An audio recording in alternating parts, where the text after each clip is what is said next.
The human who pulled the sacred spear. Martin Jones had one goal today: get home, eat his overpriced burrito, and binge-watch old sci-fi movies until he passed out. That plan was going perfectly fine until the universe had other ideas. The burrito hit the floor with a wet splat as his entire world twisted inside out. One moment, he was standing in his Seattle apartment, contemplating whether double meat had been worth the extra $3. The next, by the sacred stones of Relia, I command you to yield. Martin blinked rapidly, his brain struggling to process the scene before him. He stood in what appeared to be an ancient temple, all soaring stone columns and crystalline light filtering through impossibly high windows. But it wasn't the architecture that caught his attention. It was her. A woman stood before a towering monolith of black stone, her muscles tensed as she gripped an ornate spear embedded deep within the rock. Her skin was a rich violet color that seemed to shimmer in the ethereal light, and she wore what appeared to be ceremonial armor that left little to the imagination, while somehow remaining dignified. Her face was a study in determination and growing frustration as she yanked at the weapon, her golden eyes narrowing as she tried again, her breathing ragged. Then, her gaze landed on Martin. Her entire expression hardened. "Who are you?" Martin opened his mouth to answer but promptly shut it again because what the hell was he supposed to say? He tried, scratching the back of his head. "I think I'm in the wrong place." Dozens of armed guards surrounded the chamber, their own spears pointed directly at him. Martin instinctively raised his hands. Oh great, now he looked guilty. The violet-skinned woman spun toward him, her golden eyes burning with fury. "How dare you interrupt the sacred ceremony of ascension?" Her voice carried the kind of authority that suggested she was used to people jumping when she spoke. Martin, who had a long-standing habit of not listening to authority figures, simply blinked at her. "Okay, yeah, I'm going to need some context here because, as far as I'm concerned, I was just trying to enjoy my lunch and now I'm in, wherever the hell this is." The woman's golden gaze darkened. "You dare speak so disrespectfully in the Temple of Relia? In the presence of the chosen spear." "The chosen what?" A low hum suddenly filled the chamber, cutting off any response. The spear in the stone began to glow. The prophecy awakens. A ripple of pure energy spread across the temple floor. The guards took a step back, their weapons shaking. The violet-skinned woman, who had been struggling to free the spear for what looked like hours, stared at the glowing weapon in shock. "Impossible," she whispered. Martin, on the other hand, had exactly one thought. "Nope, I don't like this." His survival instincts screamed at him to run, but his feet refused to cooperate. It was like the very air had thickened, pinning him in place. Then, before he could think twice, the spear pulsed. The air shifted. The moment was pregnant with an undeniable force, a presence that Martin could feel in his bones. And then, the spear called to him, not in words, not in sound, but in a pull, a connection. As if some part of him had been missing all his life, and this was the moment it had been waiting for. The guards gasped. The violet-skinned warrior took a step back. It cannot be. Martin didn't know why he moved. He didn't know why his hand reached forward. He only knew one thing. The moment his fingers brushed against the hilt, a pulse of raw power surged through his body. The impossible feat. The spear, which had refused to move for everyone else, slid free as easily as pulling a feather from water. The energy in the chamber erupted. A blinding blue light surrounded Martin, wrapping around his body in radiant, crackling arcs. The air was thick with tension. And then, silence. Dead silence. The guards were stunned. The violet-skinned woman, who had been radiating pure confidence just seconds ago, looked like she'd just witnessed her entire reality collapse. Martin held the spear, blinking dumbly at it. Then he cleared his throat. "So, is there a return policy on this thing?" A warrior's outrage. "This is a mistake." The violet-skinned warrior stormed toward him, her expression a mix of fury and disbelief. She reached for the spear. A sudden crackle of blue lightning shot between them, sending her stumbling back. Martin stared at his now glowing hands. "Okay, I definitely did not do that on purpose." The guards tightened their grips on their weapons. An older man, his violet skin faded to lavender with age, adorned in ceremonial robes, stepped forward, eyes wide. "The prophecy is real." Martin groaned. "Oh, come on. Not a prophecy. I hate prophecies." The old man ignored him. He turned to the furious warrior woman. "Anita Relia," he said gravely, "he has been chosen." The warrior, Anita, looked like she was going to explode. "He is not even Relian," she shouted. "He is some weakling human. This cannot be."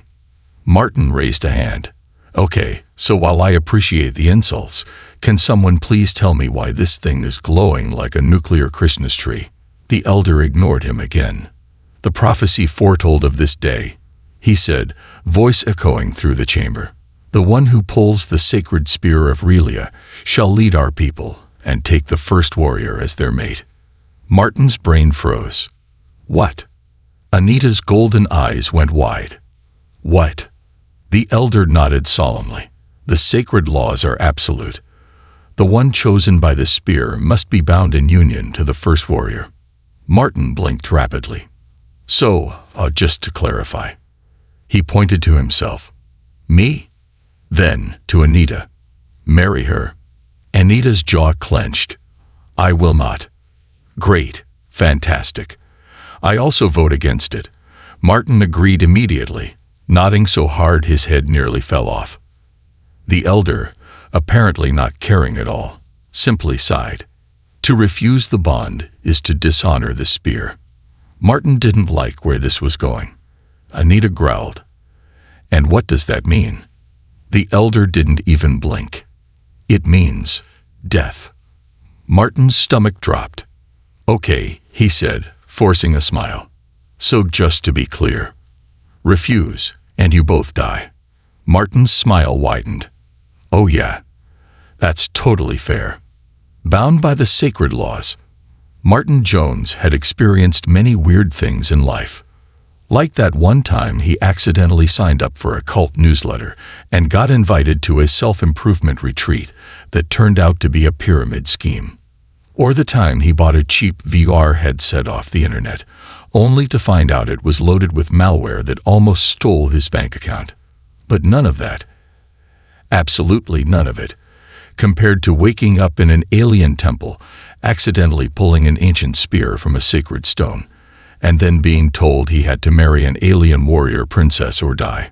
And judging by the way Anita was glaring at him right now, he was leaning toward the dying part. Anita's rage. This is madness. Anita Relia, first warrior of the Relian people, was not amused. Her golden eyes blazed with fury as she paced the temple chamber, her armored boots clicking against the polished stone floor. Martin, still gripping the glowing spear, cleared his throat awkwardly. "Yeah, I'm gonna have to agree with you on this one," he said, raising his free hand. "I mean, I appreciate the whole chosen one thing, but I'm really not the marrying type. Hell, I haven't even had a second date in 3 years, let alone a forced wedding." The elder Relian, the one who had declared the sacred prophecy in the first place, stroked his beard thoughtfully. "The laws are clear," he said with a slow nod. "The one who wields the sacred spear must unite with the first warrior. This bond is what will unlock its full potential." Anita stopped pacing. Her gaze snapped to Martin, and suddenly, he felt like he was being assessed like a piece of meat. "You are not a warrior," she said, disgust clear in her voice. "You are weak. Soft." Martin frowned. "Hey, rude. I work out. Sometimes. I mean, I mostly just do push-ups while waiting for my ramen to cook, but still." She ignored him. "You are not even Relian," Anita continued, her fists clenching. "How can the spear choose an off-worlder over the greatest warrior of our generation? The elder's expression was unreadable. The spear does not make mistakes. Well, I do. Martin shot back. I mean, I once sent an email to my boss meant for my therapist. The spear might want to rethink its decision. The elder sighed. Perhaps the bond has not yet solidified. Anita's gaze darkened. What do you mean? If the two of you do not wish to wed, the elder said, then you must at least complete the binding trials. Martin instantly didn't like that. Yeah, I'm just gonna go ahead and assume those aren't like filling out some paperwork or signing a prenup. The elder gave him a look. You must complete 3 sacred trials together, he explained. Only then will the spear's true power awaken. If you succeed, you may refuse the marriage without dishonor. Anita crossed her arms. And if we fail? The elder shrugged. Then the bond remains unbroken, and you must be wed. Martin groaned. So what you're saying is, either I pass these trials, or I end up in a forced space marriage. Correct. Martin let out a long sigh. Yeah, okay. Sure. Why not? Let's add deadly alien trials to the list of my life regrets. The first trial begins. Within the hour, Martin found himself standing on the edge of a massive underground cavern. It stretched for miles, illuminated only by glowing blue crystals embedded in the walls. The air was thick with humidity, and strange alien creatures moved in the shadows, their red eyes watching, waiting. Anita stood beside him, now wearing a full combat suit, sleek, form-fitting, and covered in intricate battle engravings. Her golden eyes glowed faintly in the dark. Meanwhile, Martin was still wearing his jeans and hoodie. Unfair.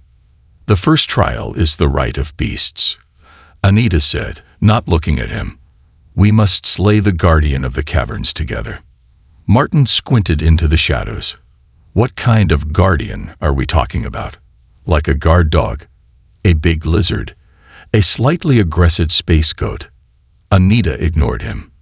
She pulled a knife from her belt and held it out to him. Martin blinked. What's this for? To defend yourself. Oh, well, yeah, sure. Let me just use this against the giant murder monster that's probably waiting to eat me. Anita growled. You are insufferable, and you're terrifying. But I feel like we should focus on thee. A deep, bone-rattling roar echoed through the cavern.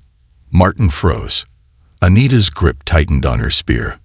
Then, from the darkness, something moved. The monster in the dark. Martin had seen monsters before, mostly in movies, maybe in the occasional nightmare. But this was different. A massive creature lumbered forward, its 4 crimson eyes locking onto them. It was at least 20 feet tall, covered in jagged black armor that seemed to shimmer in the dim light. It had 6 muscular legs, each ending in razor-sharp claws, and a gaping maw filled with serrated teeth. It was also looking directly at Martin. Okay, Martin said, his voice an octave higher than usual. So that's a big note from me. Anita, you got this, right? Anita, instead of answering, lunged forward. Her movements were *** fluid, precise, *** like a trained predator. Her spear slashed through the air, striking the creature's armored hide with a crackling explosion of energy. The beast reeled back, roaring in pain.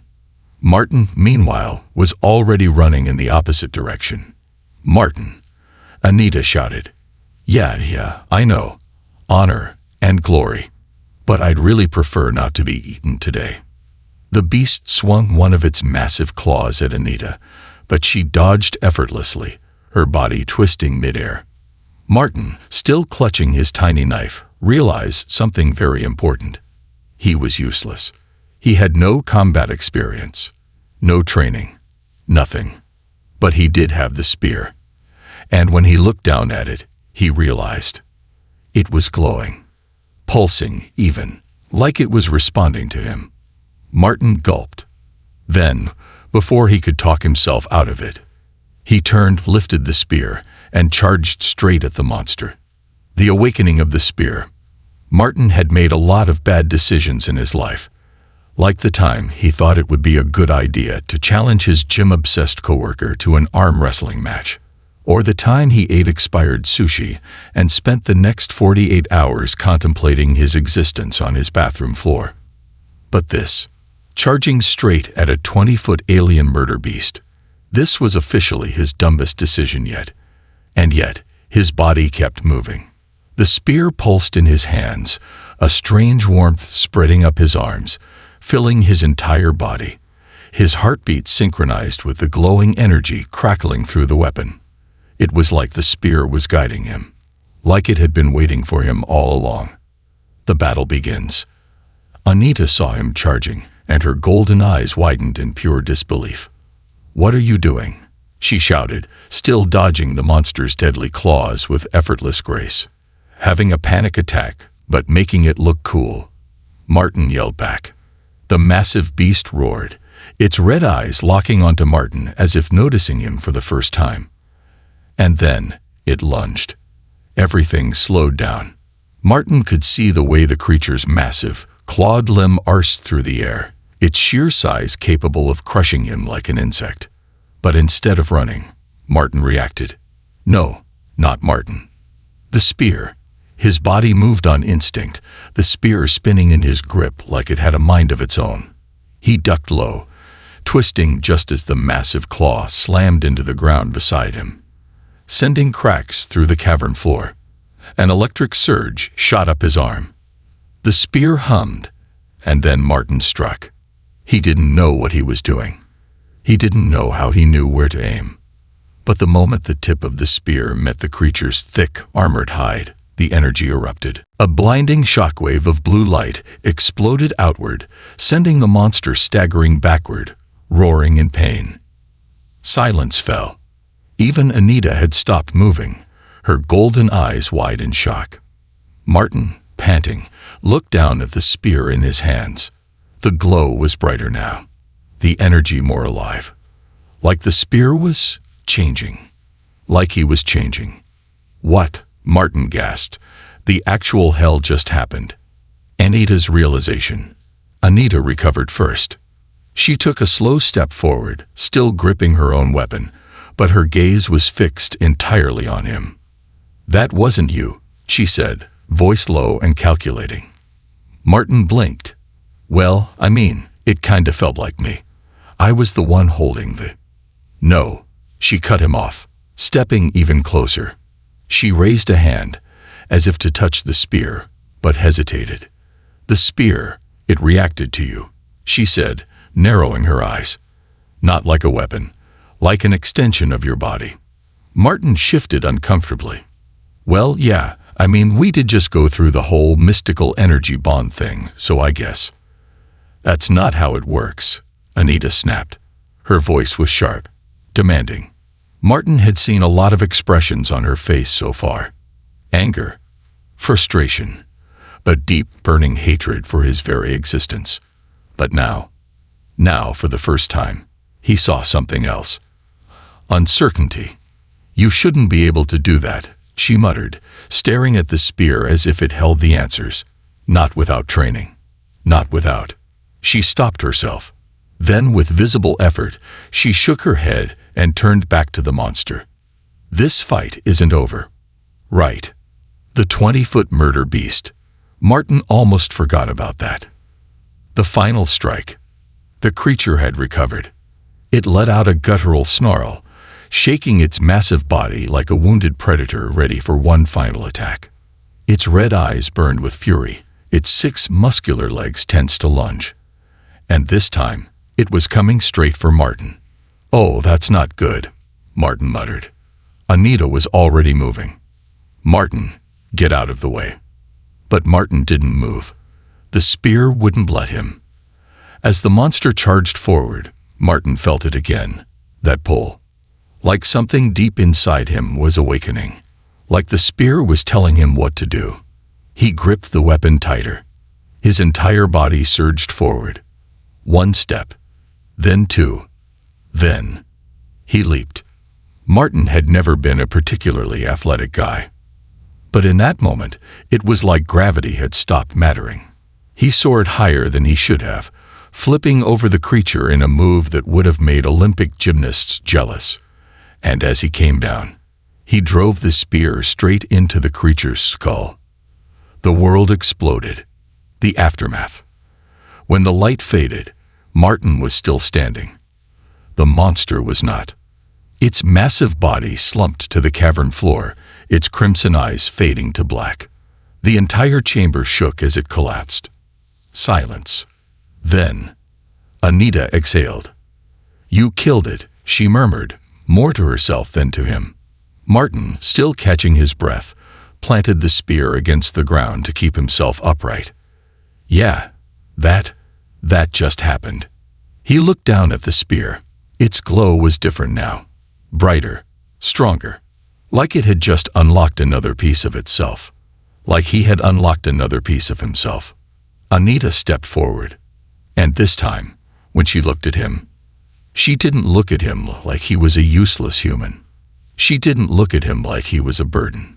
She looked at him like he was something else entirely. "Maybe the spear didn't make a mistake after all," she muttered. Martin grinned, still panting. "Wow. A compliment. Guess that means we're really bonding, huh?" She scowled immediately. "Don't push it. Too late."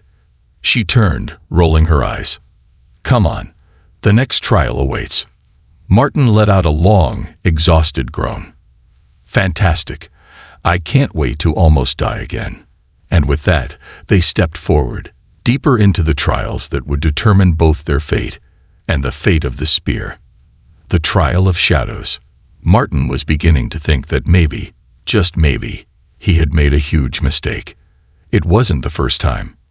But this time, he wasn't just dealing with the consequences of binge-eating expired sushi or sending an embarrassing text to his boss. This time, he was staring into the abyss of a forgotten alien ruin, about to enter the second trial of the Sacred Spear Challenge.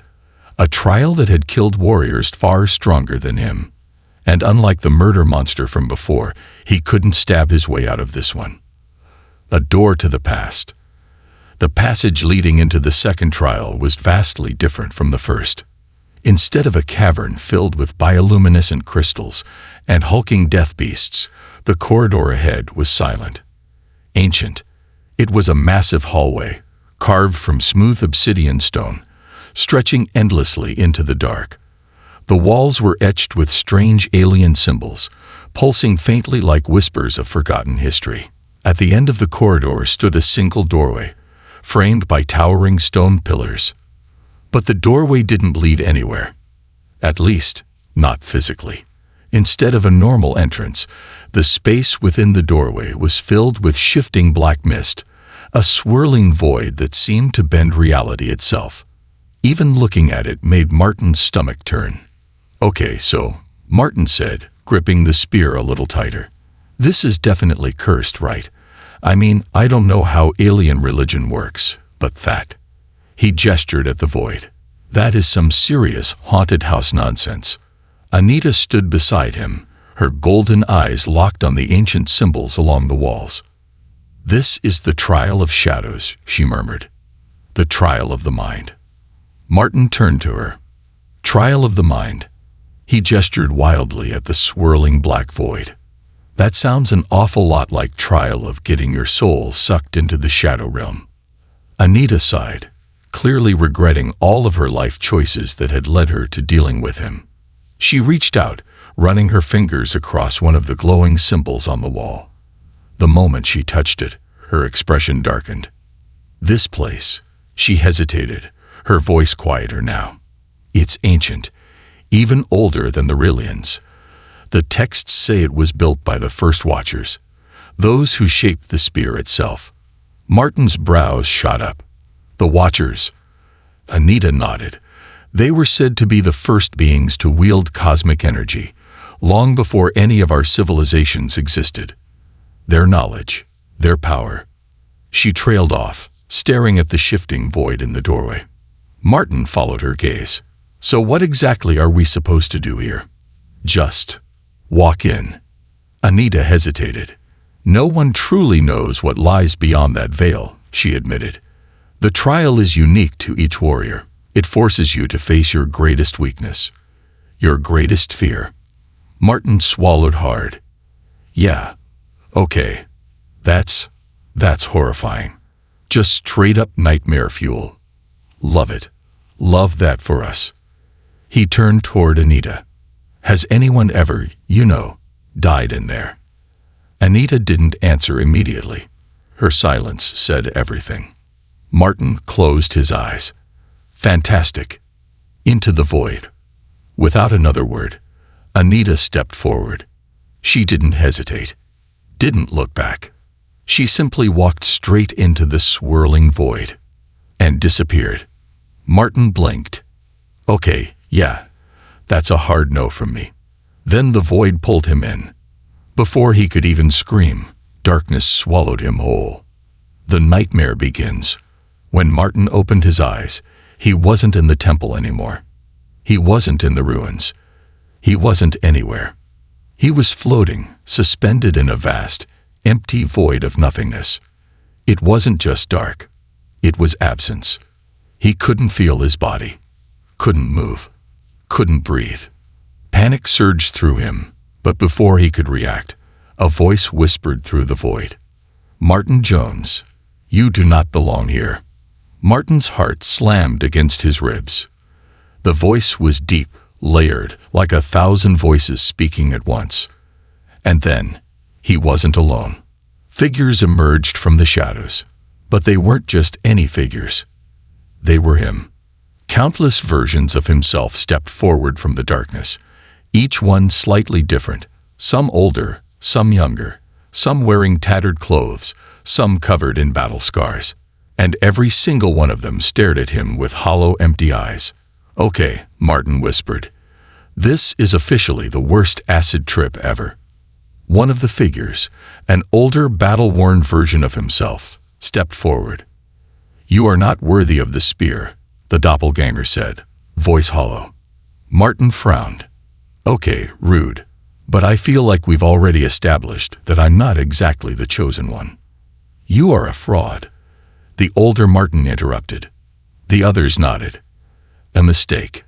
An accident. You were never meant to be here. The spear does not belong to you. Martin staggered back. This wasn't a battle. This wasn't something he could fight with a weapon. This was something far worse. This was his own mind turning against him. He knew these voices, knew them well. They were his own doubts, his own fears, and they were louder than ever. Breaking the illusion, Martin clenched his fists. No, he muttered. No, screw this. I don't have time for an existential crisis. The figures didn't move. They just kept watching, waiting. You think I don't know that I don't belong here? Martin continued. You think I haven't figured that out already? I'm a goddamn software developer. I spent most of my time arguing with JavaScript and eating microwave burritos. The figures said nothing. But guess what? Martin took a shaky breath. I might not be some great warrior. I might not be the guy your prophecy was expecting. But I am here. And maybe that has to count for something. He lifted the spear. It glowed brighter. The shadows around him shuddered. The darkness rippled. And suddenly, Martin was back in the temple. The return. Martin stumbled forward, gasping. The black mist around the doorway had vanished.